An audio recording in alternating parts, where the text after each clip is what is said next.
Yeah. You know, Apostle, you mentioned a moment ago when things get emotional, and I discovered this, and you said rightly so. You know, you see them getting emotional. You know, take a time out or call a little break. But I've also found out that sometimes just reaching out to that person, and especially if it's a spouse, touching them, embracing them, or Yes. whatever, it's amazing what that can do. Yes. It's amazing because that lets them know you really do feel their pain. And so, you know, saying calm down and let's take a break, that's all in order because you definitely got to do that. But I found out taking that extra step of just going over to that person, hugging them or whatever, it's acknowledging in another way that you feel their pain. And I found that when you do that many times, Yes. that's better than verbal communication. It really is. Nonverbal. But what if the person pushes you away? Okay.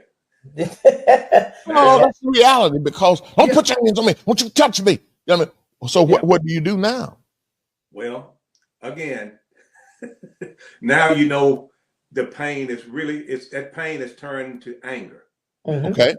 Yeah, now you know that. You've got to diagnose that one quick. Yeah. It's No. anger. You know, that's the reality of it. Don't touch me. You know what I mean? So that means the pain is there. The pain is there. And they're angry. Yeah, they push you away. And so that's another thing. That's why the Bible says, like Dr. Sharice started out talking about, be swift to hear, slow to speak, and slow to anger, because once that anger gets in there, it's a tough situation. They don't want you around them. They, you know, the sight of you, the sound of you, or whatever. So they got to get rid of that wrath. They, you know, and so that's a kind of a different thing there. But it's that has to be appeased in some way. It has to be appeased, and appeasing that anger sometimes, you know, in the diplomatic world, sometimes they'll take a gift or they'll do that. Bible said a gift appeases anger or whatever. So just looking at some ways to try to not justify or you know, enable the anger, but try to appease it in some way. Well, and I think that's where your mediator can come in. That's it. If you have seen that, okay, now we need to get somebody to help us. Yes. You follow me? We need to get somebody to help us. And I think many times if we don't do it soon enough, it could be too late. Right. That's right. Follow me? That thing has set root in there and it takes longer. And when I'm saying too late, I don't necessarily mean it's too late to be resolved, but it's too late to do it on your own. That's it.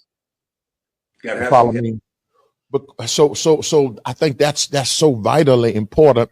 And you know, on subject like this, many times you just can't handle it in one setting. We may have to take this one to next week, because next week I think I want to talk about what are the mechanics of this. Now we know what we have to do, but how do you go about doing it? How do you go about communicating? Because there are many ways to communicate.